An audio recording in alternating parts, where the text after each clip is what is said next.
तो सबसे पहले हम स्टार्ट करते हैं कि फाइनेंस एक्ट 2022 के जरिए जीएसटी के अंदर goods and service tax law के अंदर क्या क्या अमेंडमेंट्स किए गए हैं, क्या क्या बदलाव किए गए हैं। तो इसके लिए फाइनेंस एक्ट 2022 का सेक्शन 100 जहां से जीएसटी अमेंडमेंट्स स्टार्ट होती है। सेक्शन 100 अगर आप ध्यान से देखेंगे तो हमने देखा था सेक्शन 100 to 114 ये उस डेट से एप्लीकेबल होंगे जिस डेट से नोटिफाई किए जाएंगे इन दी ऑफिशियल गैजेट। तो दैट मीन्स ये जो अमेंडमेंट्स है 1 अप्रैल 22 से एप्लीकेबल नहीं होंगी। जिस डेट से इनको नोटिफाई किया जाएगा थ्रू नोटिफिकेशन उस डेट से ये एप्लीकेबल होंगी।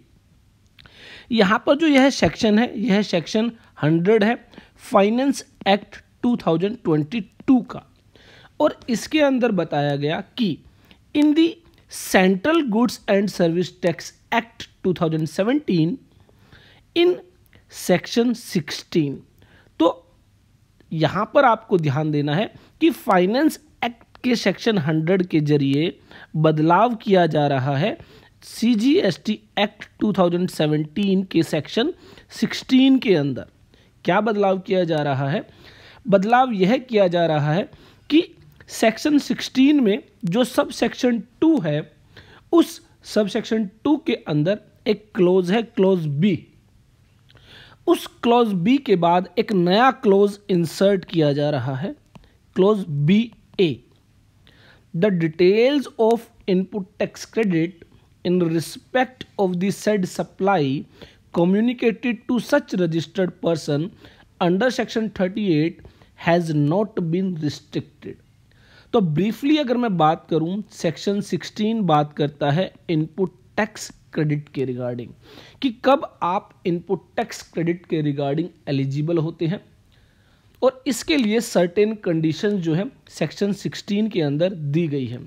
फॉर एग्जाम्पल आप रजिस्टर्ड पर्सन होना जरूरी है आपका अगर आप इनपुट टैक्स क्रेडिट लेना चाहते हैं, और वह सप्लाई जिसके रिगार्डिंग आप इनपुट टैक्स क्रेडिट लेना चाहते हैं वह सप्लाई आपने रिसीव कर ली हो, उसके रिगार्डिंग एक टैक्स इनवॉइस आपके पास हो, वह सप्लाई सप्लायर के द्वारा जीएसटीआर 1 के अंदर रिपोर्ट कर दी गई हो, और सप्लायर ने उस सप्लाई पर जो टैक्स लायबिलिटी है वो पे कर दी हो, डिस्चार्ज कर दी हो।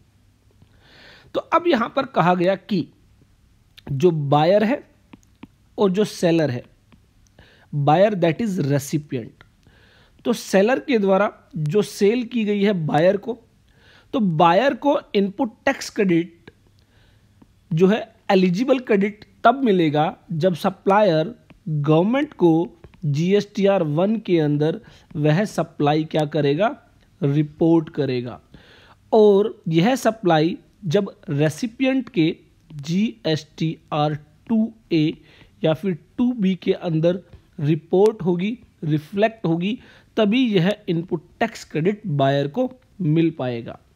तो इसके रिगार्डिंग कहा गया कि बहुत बार ऐसा होगा कि वह सप्लाई जीएसटीआर 2A या फिर जीएसटीआर 2B में रिफ्लेक्ट तो होगी, लेकिन उसके बावजूद भी उसका आईटीसी जो है रिस्ट्रिक्ट किया जा सकता है, और अगर यह आईटीसी रिस्ट्रिक्ट कर दिया गया है तो जो रेसिपिएंट है वो इस आईटीसी को अवेल नहीं कर पाएगा। तो यही प्रोविजन जो है यहां पर इंसर्ट किया गया है। The details of input tax credit in respect of the said supply communicated to such registered person under section 38 has not been restricted। It means buyer को रेसिपिएंट को आईटीसी तभी मिलेगा जब वह सप्लाई वह आईटीसी रिस्ट्रिक्ट ना किया गया हो। अगर आईटीसी रिस्ट्रिक्ट कर दिया गया है तो बायर को वह आईटीसी जो है क्रेडिट नहीं मिलेगा। तो हो सकता है वह आईटीसी इसलिए रिस्ट्रिक्टेड हो, वो ब्लॉक क्रेडिट के तहत फॉल करता है, हो सकता है प्लेस ऑफ सप्लाई की वजह से वह क्रेडिट रिस्ट्रिक्ट किया गया हो। तो काफ़ी सारे रीज़न हो सकते हैं लेकिन मेन बात यह है कि अगर आईटीसी रिस्ट्रिक्टेड है तो भले ही वो जीएसटीआर 282B के अंदर रिफ्लेक्ट होगा, वो आईटीसी क्रेडिट बायर को, रेसिपिएंट को नहीं मिलेगा। तो इसके लिए जो आईटीसी है वो रिस्ट्रिक्टेड नहीं होना चाहिए। आफ्टर दैट जो अमेंडमेंट की गई है, in clause C the word figures and letters और section 43A shall be omitted. तो बेसिकली सेक्शन 43A को ओमिट किया गया है।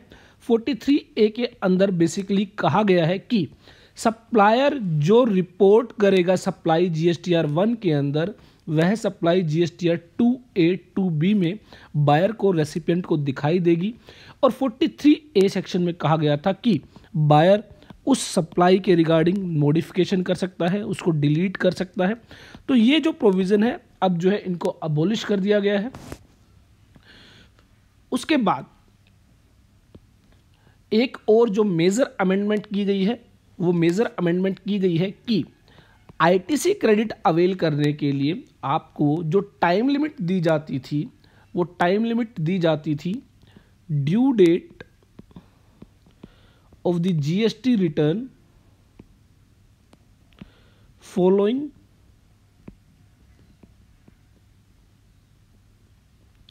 Due date of GST return of सितंबर month of the following financial year.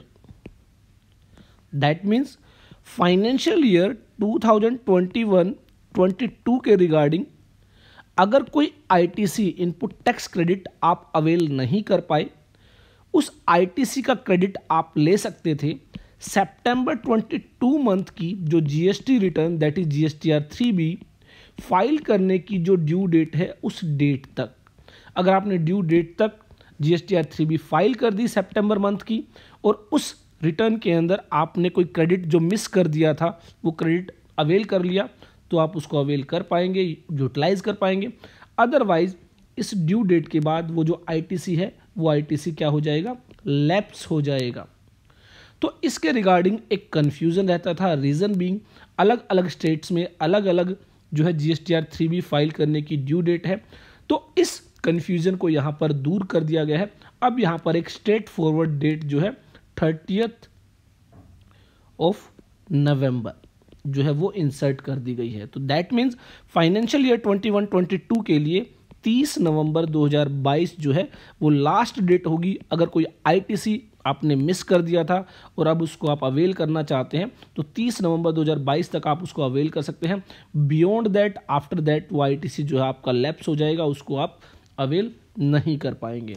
तो इसके लिए जो बदलाव किया गया सेक्शन 16 के सबसेक्शन 4 के अंदर, for the words and figures due date of furnishing of the return under section 39 for the month of सितंबर, जो यह वर्ड्स थे इनको सब्सिट्यूट कर दिया गया, चेंज कर दिया गया by the words 30th day of November. तो अब यहाँ पर जो सीधा सा इम्पैक्ट होगा वो सीधा सा इम्पैक्ट ये होगा कि फाइनेंशियल ईयर के रिगार्डिंग अगर आपका कोई क्रेडिट मिस हो गया था तो उसको आप नेक्स्ट फाइनेंशियल ईयर का जो 30 नवंबर की जो डेट होगी उस डेट तक आप उसको अवेल कर सकते हैं। तो ये मेजर जो है 3 बदलाव किए गए हैं सेक्शन 16 के अंदर। सबसेक्शन 2 क्लोज बी के बाद एक नया क्लोज इंसर्ट किया गया है। क्लोज सी के अंदर सेक्शन 43A को डिलीट किया गया है, ओमिट किया गया है वर्ड्स को, और जो है सबसेक्शन 4 के अंदर जो आईटीसी क्रेडिट अवेल करने की जो लास्ट डेट थी उसको 30th नवंबर कर दिया गया है। तो a new close BA to subsection 2 of section 16 of the CGST Act is being inserted to provide that input tax credit with respect to a supply can be availed only if such credit has not been restricted in the details communicated to the taxpayer। तो बहुत बार ऐसा होता था कि वो 2A 2B में credit reflect तो होता था लेकिन वो क्रेडिट क्या होता था, रिस्ट्रिक्टेड होता था, जिसकी वजह से जब आप जीएसटीआर 3B फाइल करते थे तो वो क्रेडिट आपको दिखाई नहीं देता था और वहाँ पर जो आपका फील्ड है वो रेड हो जाता था। तो वो इसी वजह से था कि ये जो रिस्ट्रिक्टेड आईटीसी है जिसके लिए आप एलिजिबल नहीं हो वो आपको नहीं मिलेगा। Further, subsection 4 of section 16 of the CGST Act is being amended so as to provide for an extended time for availment of input tax credit by a registered person in respect of any invoice or debit note pertaining to a financial year up to 30th day of November of the following financial year. तो example के लिए financial year 21-22 में कोई ऐसा invoice था जिसका ITC आपने miss कर दिया, आपने क्लेम नहीं किया, अवेल नहीं किया, तो वो आईटीसी आप 30 नवंबर 2022 तक अवेल कर सकते हैं, क्लेम कर सकते हैं।